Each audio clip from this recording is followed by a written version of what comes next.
Welcome to Econ Talk, part of the Library of Economics and Liberty.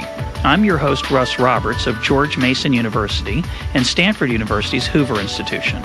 Our website is econtalk.org, where you can subscribe, find other episodes, comment on this podcast, and find links and other information related to today's conversation. Our email address is mail@econtalk.org. We'd love to hear from you. Today is December 19th, 2011, and my guest is Nassim Taleb. His newest book is Antifragility. Nassim, welcome back to Econ Talk. Oh, thank you for inviting me. You were, I remember I did my first Econ Talk on the day of the release of The Black Swan. Oh, that's so nice. That's so fun. Now, this book is in process. It's not finished. You estimate it's roughly a year away. So We're here to have a conversation about a project that is in progress. And I know a lot of listeners out there are very jealous because I've had the privilege of reading the manuscripts, not the final book. It's in process, but those of you out there excited, you're going to have to. This will have to satisfy you for maybe about a year. But we'll say 9 months. 9 months. Okay, well that's a good gestation period. Now you start off with a very provocative idea, which is the title of the book's a little bit strange. I don't think it's a word in the English language. Antifragility. And you start off by asking, what is the opposite of fragile? And of course, we think we know what that is. The opposite of fragile is robust, you say. It might be unbreakable. But you argue that's not really the right way to think about the opposite. It doesn't capture what the essence of fragility. So why do we need another term? Because if you send a package by mail to your cousin in Australia and it has champagne glasses, you write fragile on it. There's something that's robust, you don't write anything on a package. You don't say, I don't care, you can do whatever you want. So for the fragile, the upper bound comes back unharmed or gets to destination unharmed. And of course, at worst, it's completely destroyed. So that's the fragile. The robust has an upper bound of unharmed and a lower bound of unharmed. And the anti-fragile, it would be a package on which you'd write, please mishandle, because a lower bound would be unharmed. And the upper bound would be improved. You'd get, instead of sending 6 champagne glasses, 8 would arrive. Exactly like in mythology. Or they'd be stronger, better glasses somehow. Exactly. Or in mythology, it's like Hydra. You cut one head, 2 grow back. So the robust would be more like Phoenix. You shoot it, it comes back. So the upper bound and lower bound are both, unharmed. And with Hydra wants harm. So when I first read that idea, I thought, okay, that's interesting. That's true. But why is it relevant? I mean, there are not that many Hydras around. Life doesn't, you'd think, consist of Hydras. But much of the book convinces me and the reader that actually anti-fragile is a very powerful idea. So why is that? Why is it important? Where is it relevant in our lives? Well, I mean, the first thing, the reason I had discovered that word is because I had an equivalent word for something like volatility, but it was not powerful enough to capture it, and it was called long volatility or love volatility, but didn't quite capture the idea. No, it doesn't. And then one day I read this book by a great book by Guy Deutscher on language, and he reports in a book something that was discovered by the UK Prime Minister Gladstone, and that was to the shock of everyone about 140 years ago, that the Greeks did not have a word for blue. Like the color of the sky. They Exactly. did not have a word for blue. The wine dark sea, Right. So in Homer, they did not have a word for blue. Can you believe it? So they didn't have the full spectrum of colors. And these developed much later. And even, of course, ancient Mediterraneans, the Greeks, the Hebrews, the Semites, Phoenicians, they don't have a word for blue. So, or for many similar words. And it was, but they were not colorblind. They were biologically okay. They were just culturally colorblind. So I realized that sometimes you just beam light on something by coining a word, and that word turned out to be antifragility. And once I wrote it down, I realized I started seeing it in places I never suspected had this property. Right. And so give us some examples of things that are anti-fragile. We understand what things that are fragile. We understand, well, actually, I'm even going to go beyond. Half the book is about things that are love volatility, love harm, love stressors, love things like disorder, love uncertainty, but are harmed because you don't have enough of it, namely political life. But we'll get to that in a minute. Yeah. Your human body, the bones. The bones need stressors, constant stress. They communicate with the environment with stress. So if you go and spend a Christmas vacation in a space shuttle, you'll come back with diminished bone density. Which is weird, because you'd think it'd be great to be in the space shuttle because your bones will get to rest. What could be better than getting them unstressed? And actually there's even, because we're a complex system, I discovered a paper that really changed my thinking by a fellow called Carcenti, 2003 paper in Nature, and of course he had a lot of follow-up since. And in it he shows that actually it's not the aging that causes weakness in the bones, but the reverse. But the reverse is equally true. In other words, you have a complex system with feedback loops that are not as obvious as in a linear, ordinary system.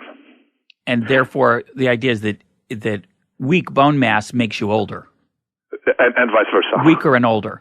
Exactly. Right? And this is how you can see the bone density of the females in African and Indian villages who carry jugs of water on their head between 100 and 200 pounds. They have excellent posture and excellent health. And even male reproductive abilities are impacted by bone density. Well, which means that if you go to the gym, you're wasting your time because you need weight-bearing stress, not just these Taylorist machines that waste your time. Yeah, well, maybe we'll go into that in more detail later. You bring it up in the book, and it's a very interesting idea that certain types of what we think are good for our body, exercise and weightlifting, actually are not. We've talked a little bit about it with Art Devaney, who I know you're a fan of. Yeah, and so Art gave me a lot of ideas, and then suddenly everything flashed together when I had made the distinction between two types of system, the organic and the non-organic. The organic has a property that's the difference between the living and the dead, the living and the non-living. The living, between living and a machine, for example, requires stressors. That's how the complex systems communicate with their environment. You need a stressor, like just as with the bones, as with your muscles, as with a lot of things, and usually overcompensate for the stressors. There's a mechanism in biology called hormesis. But you see, so the stable I have in front of me will never get better if I bang on it. Yeah. So it says use it and lose it. On the other hand, the human body gets better if it's exposed to the right amount of stressors. Of course, you have to define the type of stressor and the quantity of stress. But then that makes a difference between two worlds, the organic and the engineered. And now, if you can apply that to economic life, is economic life in the first or second category? Right. You see, if it's in the first category, then we should have bailouts, top-down engineers, everything. If it's in the second category, then sorry, it doesn't work that way. Well, you use a metaphor that I've also used myself, which I find deeply provocative and educational, which is the forest fire. So if the goal of fire policy is to have no fires, and you're constantly putting out every fire as quickly as you can, which is to me what the bailout policy of the last 30 years has been about, it's true that in the short run it looks great because there are no fires, there's no damage, everybody's fine, it turns out okay, and people even brag, we didn't even have any out-of-pocket. All we did was guarantee these loans. We didn't even have to pay anything because the guarantee never was invoked. But the problem is that the brush starts to build up in the natural case, and then when the fire does come, it's the fire of all fires, and it is incredibly destructive.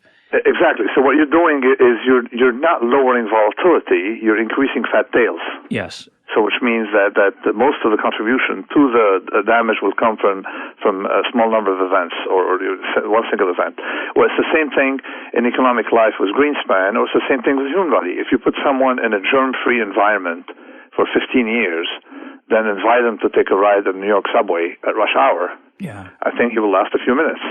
Right, and the Greenspan example is, you're fine-tuning and steering and you're averting every possible bad event, and then suddenly there comes a bad event you can't overcome anymore. And exactly, because we have something I noticed in '97 with barrier options. I realized that if you take variations, all right, when you spend a long time without a variation, you have a lot of exposure built that would be harmed by it. And it's linear with time. So if you spend 6 months without a new low, for example, and you make a new low, you have a lot more blow-ups. Mm-hmm. You see, so quiet periods aren't very healthy for financial markets, and I noticed it in dynamic hedging by showing the number of barrier options start building up below the lows. It was a metaphor that kept in my mind for 15 years, and here it popped up with when I started talking about the economy and how managing the economy causes it to get weaker. But let me now make one statement about antifragility. Yeah, go ahead. That's quite important. Is what benefit from and following the following phenomena, all right? Volatility, stress, uncertainty, error, chaos, variation, time, because time is volatility and things like that. Now, these categories I have just enumerated are qualitatively and theoretically different. Volatility and stress are different things. Yeah. Okay, but the phenomenology is the same. Mm-hmm. You see, and that's what is quite central for the book. I had to explain that something that gains from volatility tends to gain from stress. And something that gains from volatility gains from time. And so this is quite central in the book. I had to explain it early on. Now, this kind of analogy can be very dangerous. There's a temptation to say, I've fallen prey to this temptation myself. I think it's true, but it is a little bit risky. Temptation to say, well, this works in nature, and because economic systems are organic, then the same phenomenon is happening here. The question is that really true?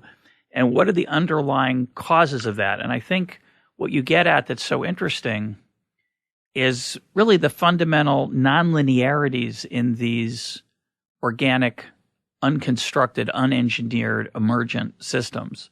And that is why, the way I think about it is, there's no reason that the Federal Reserve policy should really be like fire policy. It's interesting that it could be. It's amazing that it could be the same phenomenon.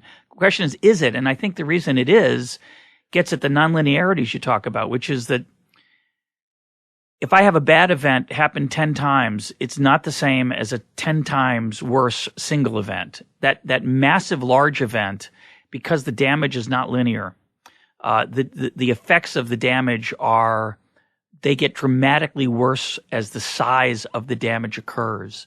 And you talk about this in many different ways in the book. You talk about it mathematically in terms of convexity and concavity. But the simple way I think that I understood it is that if you have a bunch of little financial errors, even though they could add up to a relatively large number, they're not very harmful. But one financial error that's equal to all those by itself can be unbelievably harmful in terms of the systemic effects.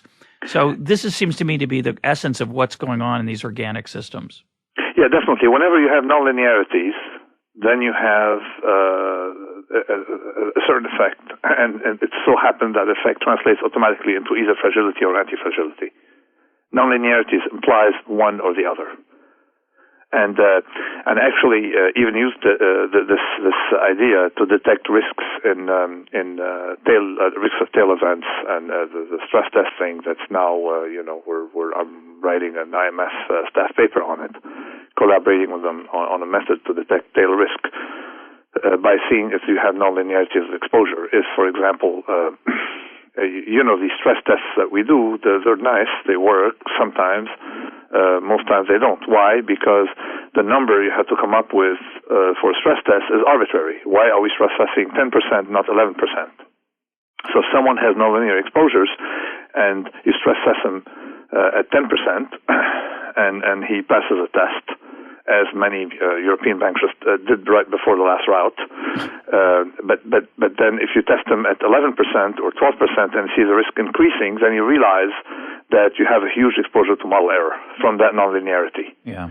Now that one, this phenomenology is identical to the one that allows me to detect physical fragility. And let me give you the idea. You take you take a car, you drive it against the wall at a tenth of a mile per hour, 100 times or 1,000 times. Are you going to be harmed? No. Tenth of a mile per hour won't harm you. The car would have some damage, but not you.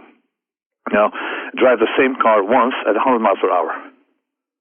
Okay, you're dead. Okay, so that's the definition of fragility, universal definition, physical, epistemic fragility, model fragility, everything has to have some nonlinear term, and or like what we call short gamma in option trading, and it's quite universal. This coffee cup I have on my desk now has suffered a lot of shocks. Zero material fatigue because below the threshold, but you can't see me do it. But if I let it fall to the floor, it will break, it will shatter, and it's a shock that it gets cumulatively every few hours. You see, right on the table. So it is not. So what you have is if you are harmed increasingly. In other words, if 10% harms you. Disproportionately more than 9%, and 11% disproportionately more than 10%, you have accelerated harm, then you're fragile, and vice versa if you're anti-fragile. So let's talk about the anti-fragile side, because that's the less intuitive side. Yes. We understand this idea that if I bump a coffee cup a little bit against the side of the table, I can do that 1,000 times, and there's no damage. But the cumulative effect of one, there might be no cumulative effect even. It could be relatively harmless. But one large shock, like dropping it 3 feet rather than an inch 36 times, is totally different. It's just it's not just, it's a little worse. It's over. It's dead. Now, how does that work on the anti-fragile side? The argument has to be, to carry it over, that the bumping it gets stronger and stronger and stronger, so that in fact, the bigger the bump, the better, as long as I stay below some threshold. Exactly. And of course, nonlinearity flips in sign, the second derivative flips in sign at some point. But let me a very simple example. You go to the gym, okay? What's better over a week to lift a tenth of a pound 1,000 times? Right. Or lift 100 pounds once? And so that's my body. That's your body. I mean, of course, there's some nuances. You have 3 kind of fibers. You have fast-twitch fiber, and these are very, very anti-fragile. Fast-twitch fibers in your system require the extremes. In other words, it's even more pronounced. But you have the low-twitch fibers that may benefit from, say, an earlier. It has some convexity that stops very early. Now, so there's a chapter in the book on health, which, as listeners know, I'm very interested in recently, as I've started to eat differently and work out in a rigorous way. But it's much more important than just about your health.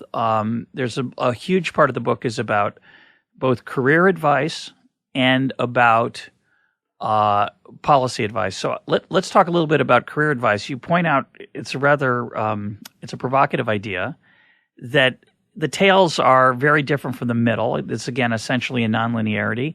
So yes. A person who's working at a minimum wage job, you argue, in a certain dimension is very anti-fragile. And a person who's got a nice steady job at, say, the bank, who's a clerk, is very fragile. And yet that's not our common sense. So talk about those differences. Yeah, okay. There's something I call the barbell and the black swan, where I showed that a portfolio that has, say, 90% in treasury bills and 10% in extremely risky securities,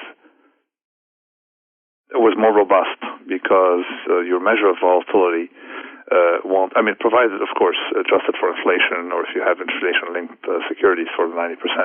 Anyway, it will be a lot more robust because it doesn't depend on computation. It doesn't have model error, okay? It was very risky, it's very risky. So that's a lot more robust than a regular portfolio. likewise, if you walk, and that's a Devaney idea, if you walk and sprint, it's vastly better for your health than jogging. Right. You see, and then I continue if you want, a company, a corporation should have a certain amount of of this energy in a very thing that makes money, all right, but should have dual strategy of very safe and then very speculative. Just like birds, monogamous birds.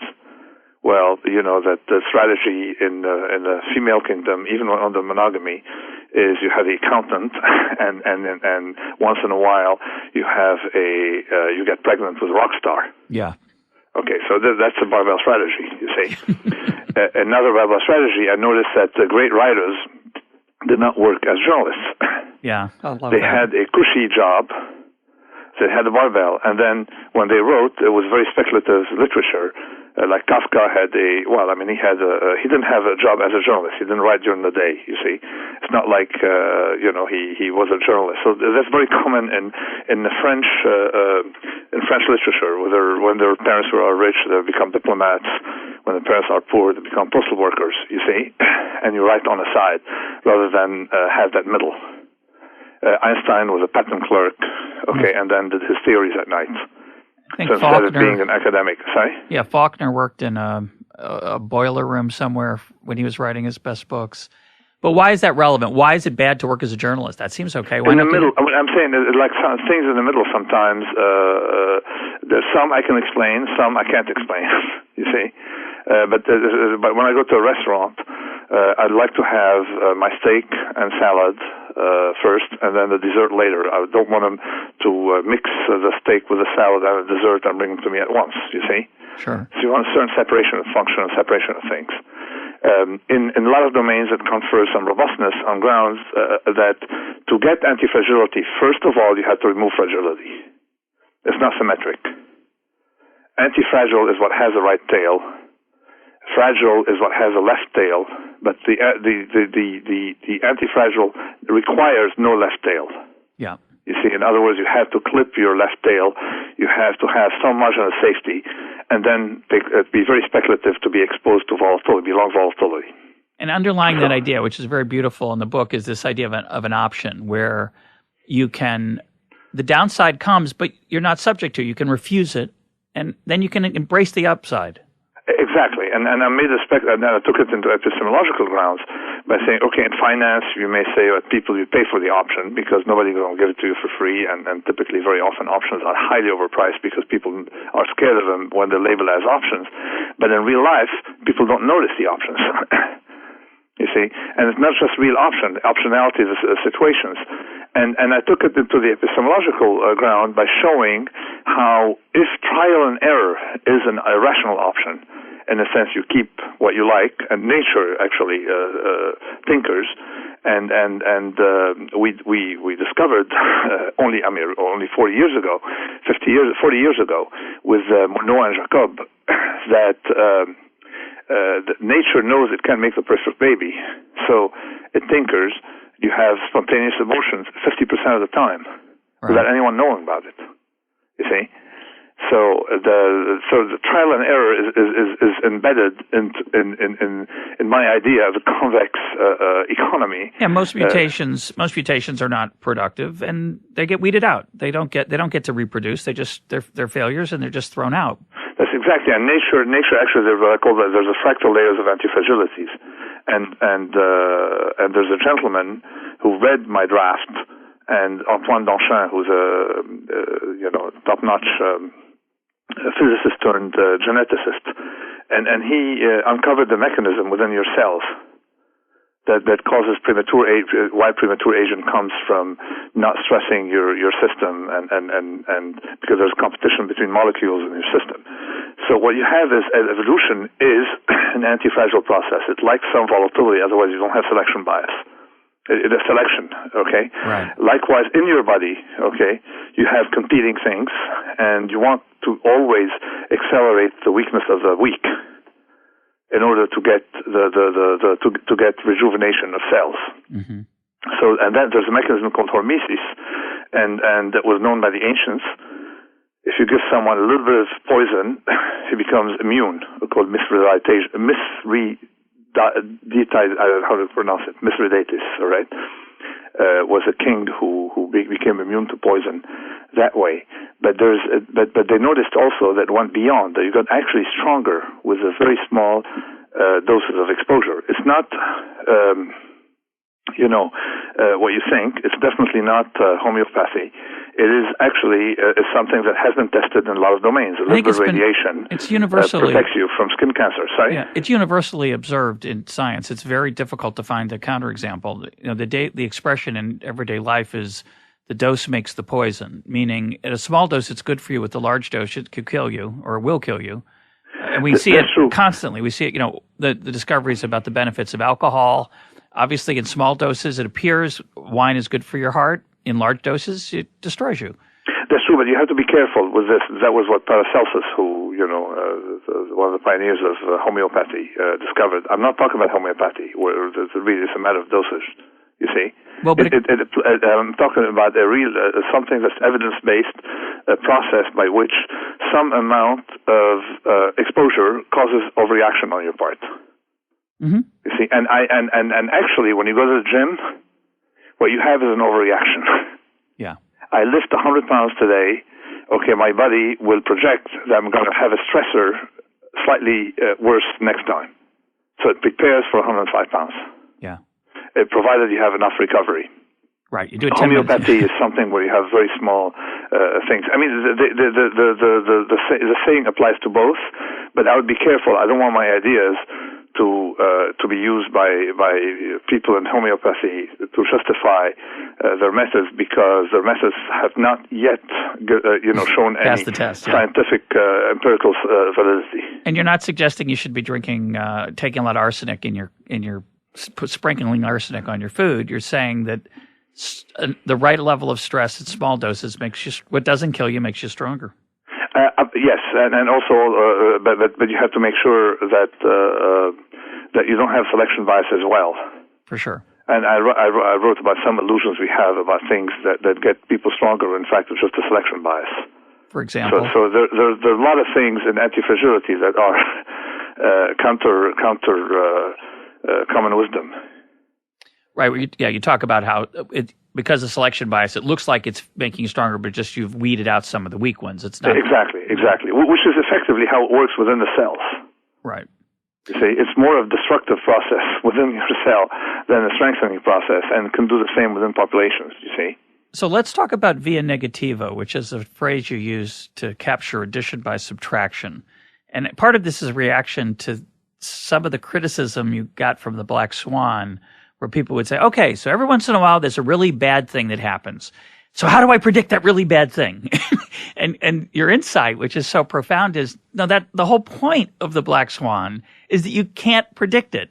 So rather than figuring out when it's going to come so you can be ready for it, the best thing is to create an environment where it can't hurt you very much. Exactly. And shifting to non-predictive methods. When I started writing this book, I had a lot of bitterness in me from because people couldn't understand my Black Swan. They were buying it. It sold several million copies, and most of the people didn't get it. That I'm not talking about Black Swan. I'm trying to warn people against exposure to prediction errors. And you see, nature is not predictive. So and via negativa is of course I realize is what I call negative advice, acts of omission. And when people tell me what should I do, I told them, well, don't get exposed to negative black swan. It's very easy to remove negative black swans from your life. If you're a bank, don't sell tails. If you're in a business, don't do these things. If you're an individual, don't smoke. Don't have fructose sugar. Don't hang around with members of the mafia, and don't do that. So they didn't understand. They said, no, I want advice, and they couldn't get the point that. Which I phrased in a Black Swan in a certain way, that the chess player, the rookie tries to win, the professional tries to make the other person lose. Or that, for example, you'd contribute more via negativa by removing things than by adding in. But pharma doesn't, of course, does want to hear it. Right, I want save the more pill. lives if you prevented people from from smoking, you save more lives than everything done since penicillin cumulatively, right? So and people don't want to hear it. Likewise, you see all these things, these drugs people are looking for the miracle cure or the miracle pill or the silver pill or anything that to make people live longer, okay? The philosophers just don't realize that starvation is the most effective way, and we have enough evidence of that. We even now have evidence, and another paper last week, that if you starve people for 4 months, you reverse diabetes, and they can gain their weight back, and they will still be normal. They will be insulin sensitive, and you can reverse diabetes really by subtraction, remove food. The ancients knew that. So the via negativa is, I got a little more aggressive with via negativa by showing that you remove the things. Removing does not have side effects or no long-term side effects. You see? Whereas in a complex system, every time you add something, you have multiplicative side effects. And you can't predict what they are, is the big And you can't predict by nature of complex system, you see. So via negativa is not. So removing, people told me, what would you do in this economy? I said, just remove Geithner to start with. Everything will be okay. All right? Then we'll have less control by a certain crowd of what's going on in Wall Street. But removal is much easier, and democracy works by via negativa. The idea is not to have good ruler, but to be able to remove the bad ones. Well, in the American Constitution, when it was put in place, it was designed to talk about what government can't do, and instead it is governments become more concerned with what it can do. You talk in the book very provocatively, I love it, about our bias toward intervention, which this is all, of course, a part of. I want to know the vitamin pill I should take. I don't want to hear about what I shouldn't be doing. I want to hear what I can do. I want to be proactive. We have this incredible psychological bias toward being proactive rather than passive. And I think, and it's which again is a nice example of your opposite. The opposite of proactive isn't passive. It's people think the opposite of proactive is reactive. It's not. It's doing nothing. It's passive. It's letting things happen. It doesn't mean nothing's going to happen. But it sounds terrible. Of course, it's a Fabian. There's a Fabius Cunctator whose big achievement is resisting, and making sure Hannibal destroys himself before attacking. Mm-hmm.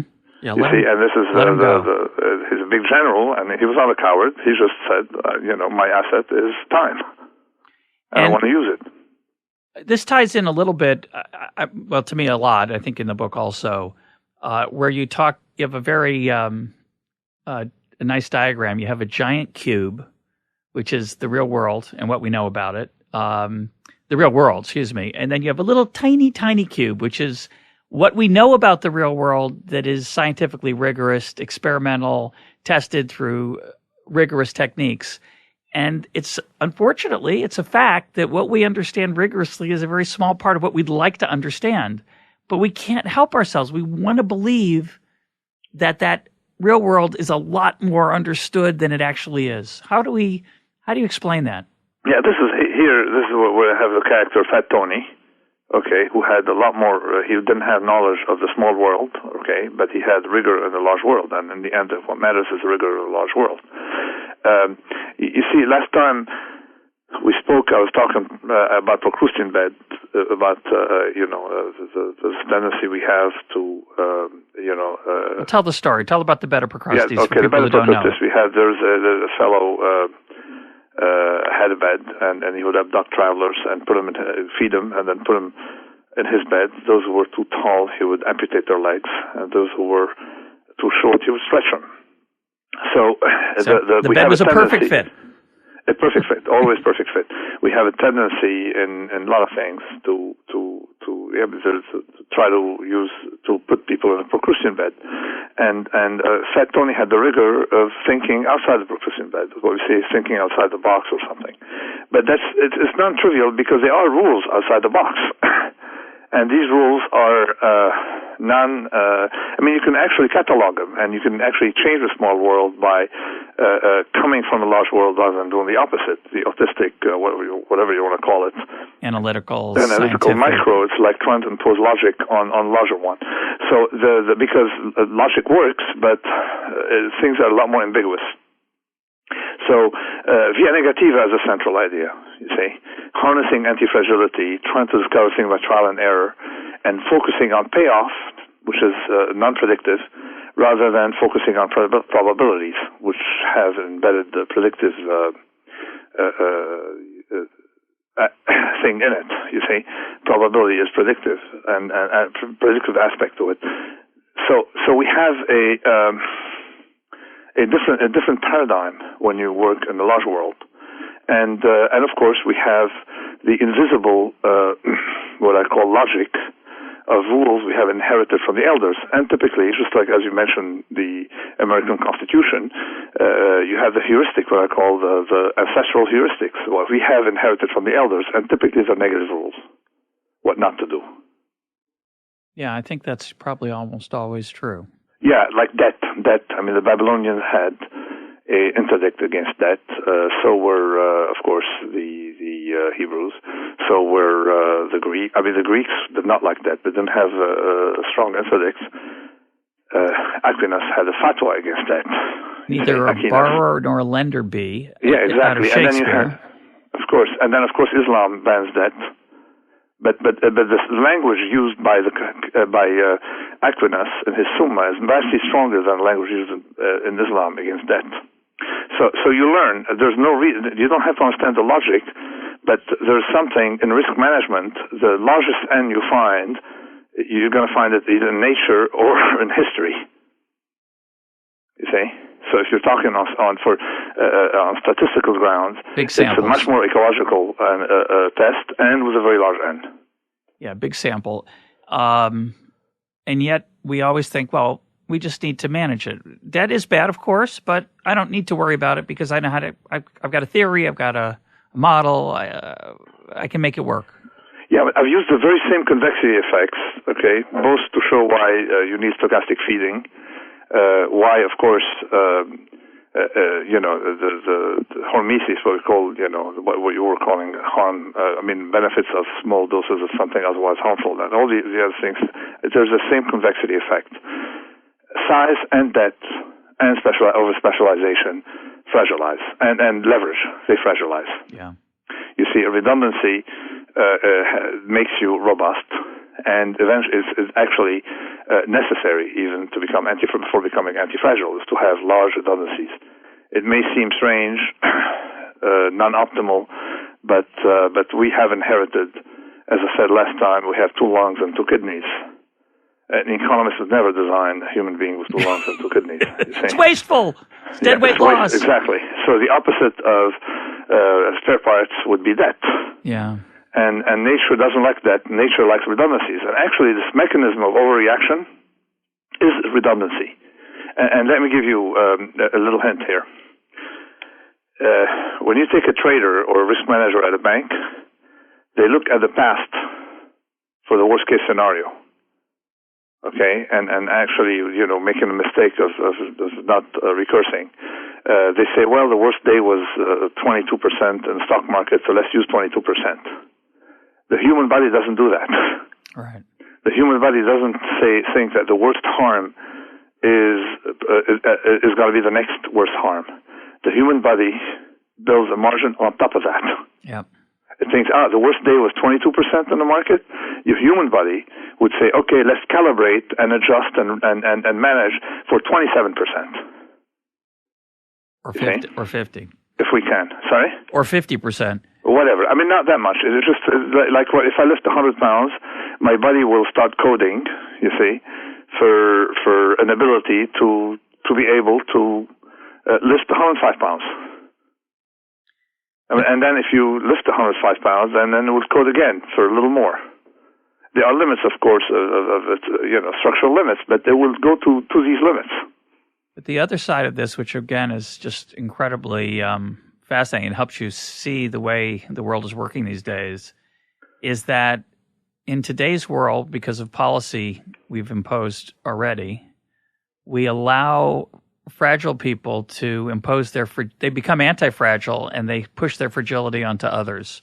So you have many examples of this in the book. Talk about some of those and what that means. Yeah, well, I went into ethics in the last section of the book, and what I call book 5, because actually I was starting, I discovered at some point that I had a lot of books in the book, so I call them book 1 through book 5.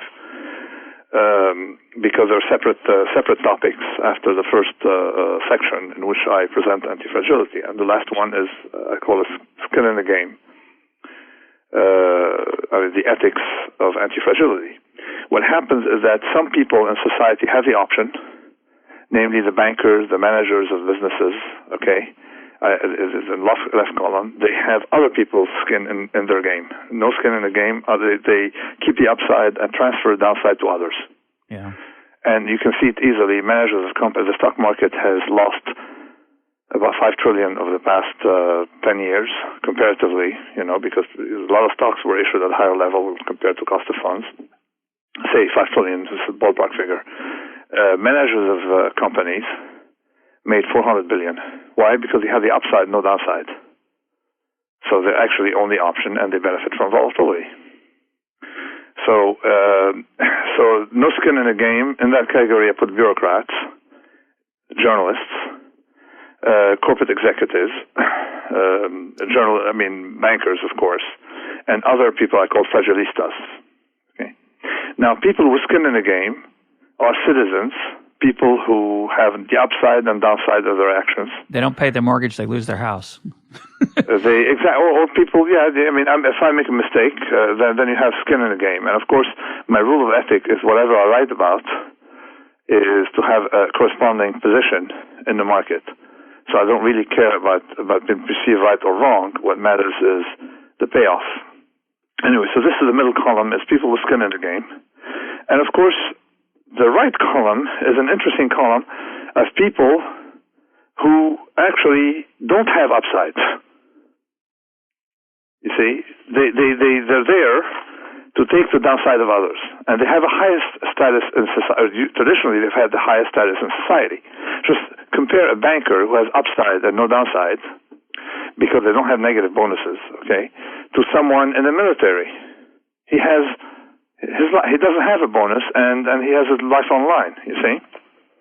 Yeah, so, it's a very beautiful insight, right? It's exactly. Basically that the people, the honor is bestowed on those who take the bullet for others. Exactly. People who, just like I gave example, it can be in any, you don't have to be a saint, a knight, a warrior, a soldier, or a prophet, or a pre-modern philosopher in the pre-modern sense, okay, or a maverick. You can be just like that babysitter who pushed herself, okay, and lost her life because she wanted to protect, she had responsibility for the baby, okay, she was holding. You see? And you argue that modernity is pushing more and more people into the left column, the fragilistas who impose their downside on others, and we don't spend as much time on that right column. Exactly. Our culture doesn't do that. In fact, we look at those people sometimes as fools. Oh, they could have avoided that harm, and yet they're idiots. Exactly, and in fact, it's the first time we had power for people who don't have courage. It's the first time in history in which the people on top had power without courage. First time. You cannot find it in any society. Take the knights. The knights were people who, of course, the reason, their trade was that they were risking their lives. This is why they were, or lords were supposed to die first. Okay, and of course the president of the United States was supposed to be first in battle. You see, not someone pushing a button. Okay. Changes the incentive. So the only way you can have a safe society is by moving the first column, the left column, moving these people out of there, making them more accountable. Yeah, it's hard to get there, though. You can with a legal system. You can in various ways. You can, but I'm saying society will explode because then you start having a growing wedge between what is ethical and what's legal. And I've named names in here. Yes, you do. I don't know if you want to name them, but I'm ready to take it's your choice. A lawsuit. It's your book. No, I've named people who to me, you could, for example, some academics can cherry pick. They can give contradictory advice and retain the one because they don't have skin in the game. They don't go bankrupt from the bad trade, so to speak. They were always going to be there. You see. The problem with the Nobel Prize in economics. People are not penalized for being wrong. They're not penalized. You cannot have a proper functioning. I just wrote a paper in a policy journal in which I show that without accountability, risks will keep growing because people will hide them. And we had a system in ancient societies for that. And that's Hammurabi's law. And Hammurabi understood risk very well. And it was as follows. If the house collapses and kills the owner of the house, the architect is put to death. Why? Not because to punish people. It's as a deterrent because no inspector, no regulator, nobody will ever know more about what's in a foundation than the architect himself. Yeah.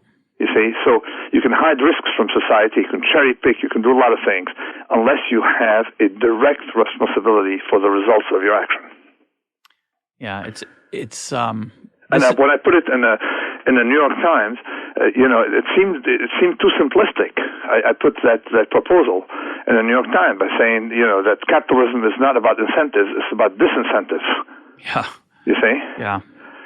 People said, well, it would be too easy. Can you implement it? But of course, society can only survive when everything is based on very simple heuristics, not 28-page, 100-page documents.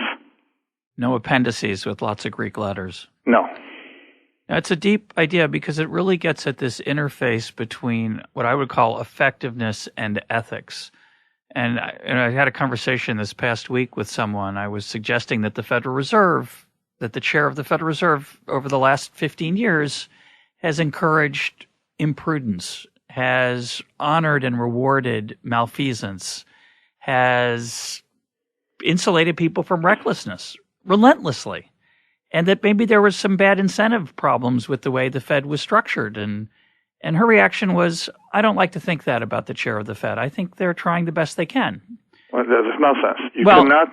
No society has ever put someone in a position of responsibility without accountability and downside. I said, that's nice. It could be true. But when has there ever been a person who had that much power who didn't succumb to the dark side of it? It's nice that there might be such a person, but I don't know them. They don't, like you say, they don't really exist in history. And so the counter argument is, but their reputation, the reputation will insulate them will protect us from their malfeasance. But the problem is it's very hard to evaluate.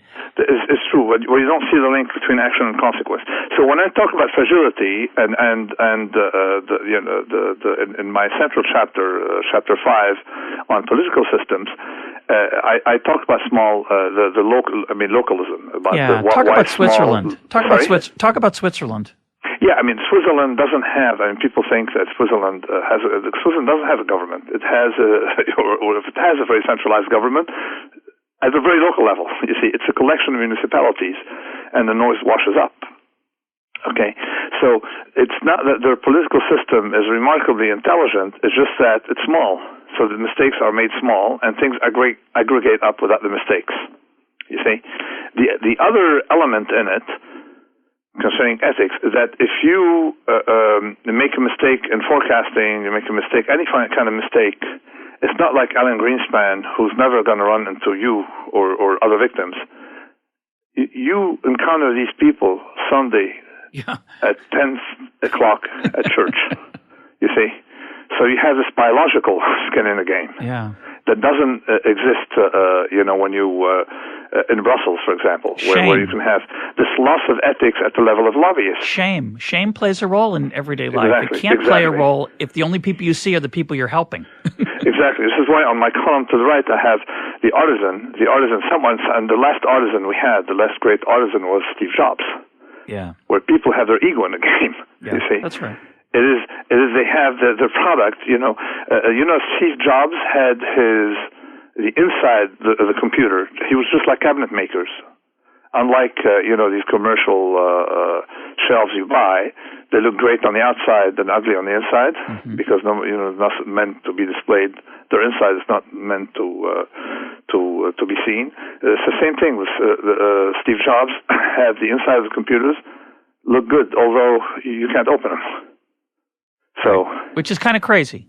It is well, that's an artisan. It means he's not in the game for anything except to deliver authenticity. You see that with artisans. You see, you will see that with politicians at a local level. This is why one of the great arguments. Now, Sweden, you think, has 60-some% of the GDP. Okay, in government, it's not the same as the United States because the bulk of the money is spent locally. Makes a big difference. A huge difference. I'm not sure that's the only difference, but between... It is a huge difference. Size has a lot of effects. I mean, I use the same argument. I mean, the size is visible everywhere. Forecasting errors grow with size.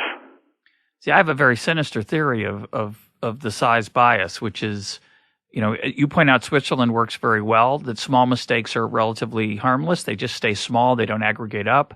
And then you look at the euro. You look at the European Union, right? And you think, well, it's obvious that the European Union is not going to work well. It's too many people. There's the accountability and the feedback loops aren't there. And yet the people who want to run the European Union are going to tell you it's more efficient. Well, of course it is if it could be run by God. But when it's run by human beings, it doesn't work that way. Exactly. I mean, they themselves have this a certain principle, this subsidiarity principle, is that any problem should be dealt with at the lowest possible level. You see, only necessary things should go up to Brussels. But given that you have a lot of diplomats bureaucrats in Brussels, these people make their job look. I mean, of course, they're going to create jobs for themselves, and it's metastatic. Bureaucracies have always been metastatic since ancient. That's what destroyed ancient Egypt, by the way. The first centralized nation state and the metastatic bureaucracy. Yeah, they don't work very well. Let me ask you something. I'm going to take a shot at you, and then I'm going to defend you. And maybe your defense is different, but this is the way I defend your ideas. Some people have said about your work. I would consider this book sort of the third book in a trilogy. It starts with Fooled by Randomness, it goes to The Black Swan, and it goes to this one. And some people say about your first two books, they may say it about this one too, but it doesn't really matter. They say, there's nothing new in there. We knew it already. We knew that there's risk. We knew there's tails. Oh, this is uncertainty. People understand that probability is hard to assess, and we get fooled. And I have a very different take on your work. And basically, I see it as it's all the same book. And I view that as a plus, not a minus. And the reason I do is that there's nothing new under the sun, to take a very old insight. What's new is how we think about them. And it gets at your distinction between the inventor and the implementer. It's, people love the inventor. They don't give much honor to the implementer. But the real issue is insight isn't worth anything unless you absorb it. So if I tell you, don't put all your eggs in one basket, and you write it down, okay, don't put all my eggs in one basket. But if it doesn't get in your bones, it's not going to change your life. And the power of your ideas is that they get in your bones, the way you write, the use of metaphor, the use of humor, the use of characters. And you go deeper and deeper into these ideas, and they're very deep. No, both your criticism and your answer confirm one thing, all right, to me, is that what I'm saying is not wrong. Yeah, that's a plus. Exactly. The point is that when people tell me what you're saying is not new, all right, and they find conflicting predecessors, right? Yeah. Okay, it makes me smile, because effectively what I'm saying is exactly opposite of what they consider was not new. And let me explain. Yeah. Traditionally, we have put the most trust in small probabilities and the most risk in small probabilities. And I'm trying to stand this argument completely on its head, is that this is where we don't understand anything. And it was never written before that small probabilities are completely uncomputable, you see, in proportion to how small they are in inverse proportion to p, the probability itself. And this is what people are not getting. But the fact that they're saying that it's not new means that they're agreeing with me. You see? Right. No, So what I'm proposing here is a system. And it took me a long time to develop it, but I know I'm saying the same thing. I hope I'm saying the same thing because I'm not, as I said in the introduction, I'm not writing close-ended books, on closed topic with an expiration date. I'm going deeper and deeper into the central element of daily life or of life. Okay, what do you do when you don't know what's going on? Okay, that's a great way to describe it. The most important question we face. What do we do? A government, an individual, a corporation, a dentist, anything. What do you do when you don't know what's going on? This is the most important question that I am obsessed with, okay, and I'm trying to answer it. Now, the fact that the best compliment I can ever hear when someone tells me it's not new because I know it has not been written elsewhere, you see, or maybe some portions of the derivation exist elsewhere. But this notion that the smaller the probability, the less we know what's going on, and it, is exactly in reverse of the common understanding of such a problem. And that's because I would have thought because of convexity effect. Because small probability is very convex to error. You see? Meaning the consequences are so different. No. It's the probability itself, okay? Take the Gaussian distribution, okay? And actually, in a separate paper, I finally proved something that stayed with me for years. Take a very thin-tailed distribution such as the Gaussian. Thin-tailed, yeah. Thin-tailed, okay. It's a normal distribution. Standard one, okay. You have two inputs, one of which is standard deviation. No? Standard deviation is pretty much your error, okay? Right. Now, if you take a remote event, say 6, 7, 8 sigmas, okay, you increase standard deviation away from the mean. You increase the sigma by 10%. The probability event is multiplied by several thousand, several million, several billion, several billions, or several trillions. Okay. Okay. So what you have you have nonlinearity of remote events to sigma, to the standard deviation of the distribution. Yes. And that, in fact, if you have uncertainty about the smallest uncertainty you have in the estimation of the standard deviation, the higher the small probability becomes. And at the same time, the bigger the mistake you're going to have about the small probability. So in other words, most of the uncertainty in parameterizing a model goes to the tails. So you take an event like Fukushima, you see, where they said, well, it should happen every million years. Yeah. You perturbate probabilities a little bit, and 1 in a million becomes 1 in 30. Yeah. Or the financial crisis. Or anything. So what I meant is you can take, so what I managed to derive is the following.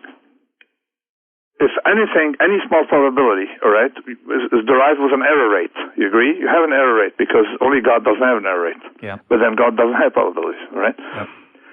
You have an error rate. And if that error rate has an error rate, okay? Yeah. And if this in turn has an error rate, you continue, yeah, then you end up with power laws. Depends on the regime, of course, depends on how big the error of the error of the error is going to be. See? And a power law is a very fat tail. A very fat tail. And of course, hard to parameterize. And that was how, you can derive power law tails just from counterfactuals. But what is central here, what I'm saying that is central, in my word, is that you can have certainties, you're never going to get in big trouble in the body of the distribution. Where you're likely to get in trouble is in the tails. True. And the benefits of being right in the tails are very small. Okay. If small imprecision multiplies the probability of a 10 sigma event by several trillion, you shouldn't be talking about 10 sigma events. But I want to come back to the way you formulated a minute ago, because I think it's very deep and it's very important. You said, what do you do when you don't know what's going on? and I would add, which I think comes right out of your book, and most of the time you don't know what's going on. It's not like this is a special case. I think about it a lot with economic policy, because when I suggest that maybe we should do nothing, or the government should get small, or we should reduce debt across the board, people say, how can you do that? You're going to hurt. How can you see? You've got to have some positive. The reason, say, Hayek doesn't matter, I don't think it's a fair criticism of Hayek, but people say, well, he didn't want to do anything. And my one counter is, but you don't know what you're doing. You have no idea what you're doing, and you claim you have a scientific basis for it. I see. I'm bringing in some more solutions here based on this convexity effect. Okay, it's not all pessimistic. I know, for example, from convexity effects, okay, that I pretty much can map the extent of the unpredictability. Let me give an example. Okay. Go ahead. Typically, a big convexity effect or fragility, the negative convexity effect, is in traffic. Yeah. You put 80,000 cars on the streets, you have no traffic. You move 90,000, now traffic time goes up 10%. 90,000 cars. Okay? You go to 100,000 cars, and traffic time doubles. Yeah. Exactly. So and those are those little perturbations that each person's struggling to keep up with the person in front of them, and that slows the person behind them down. And congestion is very nonlinear. Okay, so we have an idea. You can apply the same to size of corporations. Nature applies it to size of animals. Anything bigger than an elephant is speculative because there's negative convexity effects. You can pretty much, you can use it for speed. It's the same thing with speed. Driving, we actually do it. We limit speed to 55 miles per hour because accidents at 55 miles per hour aren't, a tenth as dangerous as accidents that take place at 100 miles per hour. Yeah. You see, so we can do things. We can do things using this concept of convexity effect in other areas, okay? And how much redundancies do you need? How many mean deviations you need to be away from your accelerated harm? Heathrow, for example, those who built Heathrow Airport, okay, didn't realize that the smallest perturbation causes 4, 5, 6-hour delays. Yeah. Backlog, which means that you have to reduce it by a certain amount. And actually, I've been talking a lot to the Cameron administration to start using these methods to control size. So the analog in the financial system would be limiting, or would you favor limiting the size of banks or limiting the size of leverage, or both, or neither? I don't know if we can limit if society, what happens is that size, companies destroy themselves automatically with size. Unless we save them. Exactly. So we should not save them. I agree. And we should have a pact. And what I proposed to the Cameron administration, and they like the idea. I mean, I don't know if they implement it. On paper, yeah. Go ahead. No, they like it. They are. I mean, if they called me to go there, visibly, because that's a good sign. Because they want to really to do something. They want to go after size. Size is their big enemy. Yeah. And before that, they had romantic arguments about small is beautiful before these convexity effects.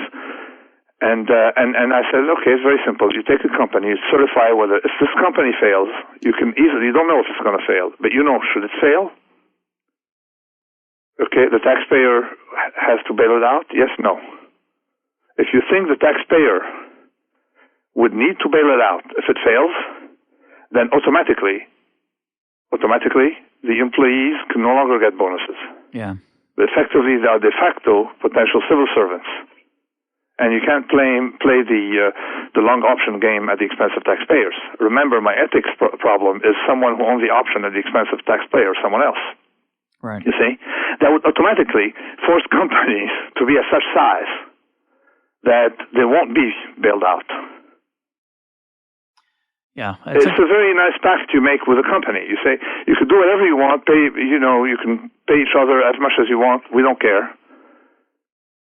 Provided, okay, we don't deem that you are to be bailed out. Now, of course, it's a gray area. There are gray areas. For a lot of companies, we know it's very visible. We know with Detroit, we know with banks. Yeah. We know we're going to bail them out.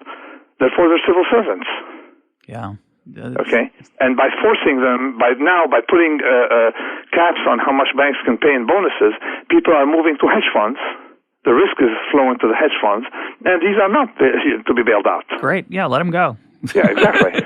So So I'm not asking to regulate society. I mean, the government can use something, right, to protect citizens from large corporations, not exacting a rent directly in proportion to their size.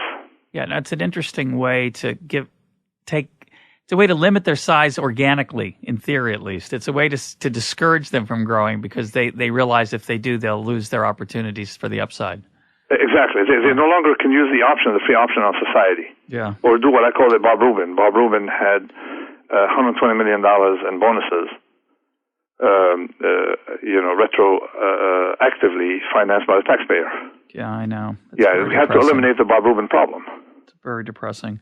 Yeah. Well, when you're talking about modernity, which is we didn't talk very much today, but your insights into our culture and the clamor by experts for solutions that they claim are scientific, and it reminds me of The Second Coming by Yeats, where he says the best lack all conviction, while the worst are full of passionate intensity. And it saddens me how overconfident so many people are who have no grounds for it, and how cautious or lacking in conviction are the people who really understand the limits of our knowledge. So, but you see, at some point, things can change because you can have. We think that systems can survive for a long time while being weak like that. They can't. Fragility will get you eventually. For one thing, can I mention something to have time to talk about modernity? Go ahead. Modernity, to me, I lump modernity with in a lot of things. The rise of a nation state. That's the first thing. Top-down government. Yeah. In the past, we had some top-down governments, but the government did not have the means to really run the place. France, even under Colbert, could not reach provinces. Only a few cities along the tax route, you see. This is why France had 400 cheeses and about 72 dialects. Those are the good old days. Sorry? The good old days. Good old days. So modernity is the rise of a nation state, militaristic nation state, of course. The rise of the expert, the predictive method, pseudoscience, the rise of social science, and of course the no skin in the game. All diseases, all. Sorry? Yeah, they're all dangerous. They're all dangerous, and of course the bailouts, and of course the thing will destroy itself. Yeah, what will replace it? I see the future very positively. You'll have more and more artisans. We at no point in time, we've never been that rich, yet we've never been more in debt. You see? Yeah. So when the dust settles, we'll have more robust systems. Robust systems, more and more artisans, in the sense that people really liking what they do. And that's sort of my definition of an artisan. It doesn't have much to do with scale. Again, when I talk about scale is specific to the industry or specific to the type of function. You see, you'll have the death of a nation state, which we're witnessing, a rise of local government, and of course, the end, the utopia for me, is what we're starting to see in Europe now. They're all talking about golden rules, and the golden rule is not Rabbi Hillel's golden rule. The golden rule is no government deficit. Yeah, that's a good heuristic. No government deficit makes things a lot less fragile. Yeah, it's a good heuristic. Yeah. So very simple heuristics. Again, solutions can only come from very simple heuristics. That's what we've been doing now since civilization started. Since and of course the codification that we have, the first, the earliest one that extant is Hammurabi's law. Here's a little postscript that when we ended the interview, Nassim wanted to say something else about Seneca. Go ahead. Well, most people don't understand what Stoic is, and they think that a Stoic wants to sort of be robust, no positive nor negative emotions, get rid of detachment from the world. Yeah, exactly. So in other words, become a vegetable. And that's the impression that for a long time, for about 2,000 years, we had of the Stoics, mostly because nobody really read them, so people kept commenting on comments. But when I read the best expositor of Stoicism, the best two expositors actually, Marcus Aurelius and Seneca, and probably also to some extent Cicero, I realized these are not that type of people. Very different. And now recently I saw some papers confirming my idea that what Seneca was is about being long options. He wanted to keep the upside and not be hurt by the downside. That's it. It's just how to set up his method. Seneca was the wealthiest man in the world.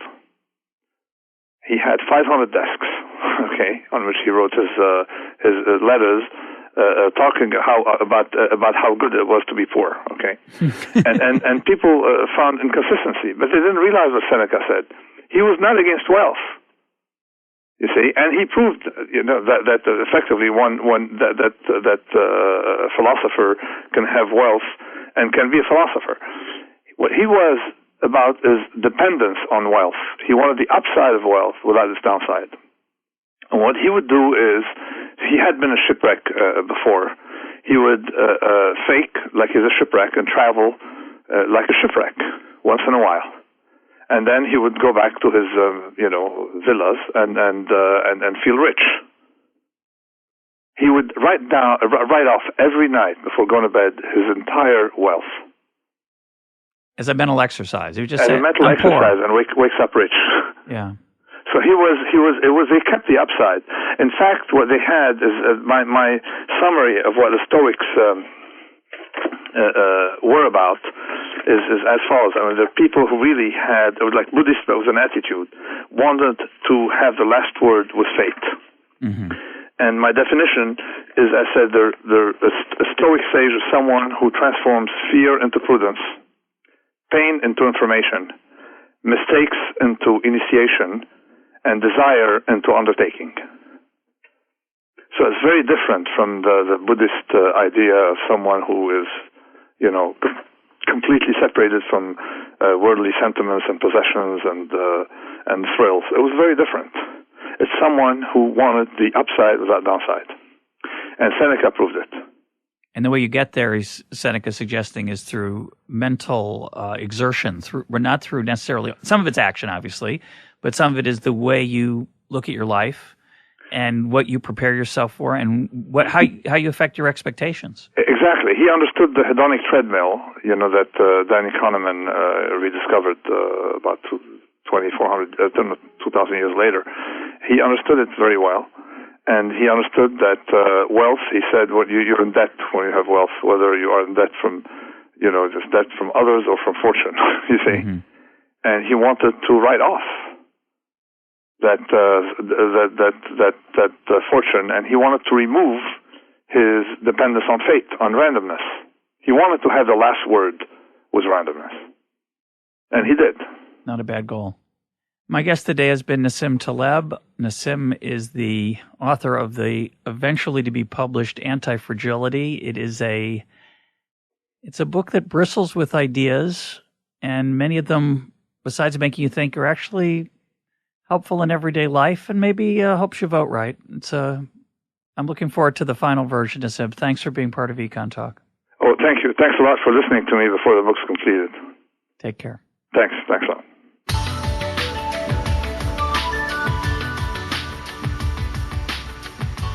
This is Econ Talk, part of the Library of Economics and Liberty. For more Econ Talk, go to econtalk.org, where you can also comment on today's podcast and find links and readings related to today's conversation. The sound engineer for Econ Talk is Rich Goyette. I'm your host, Russ Roberts. Thanks for listening. Talk to you on Monday.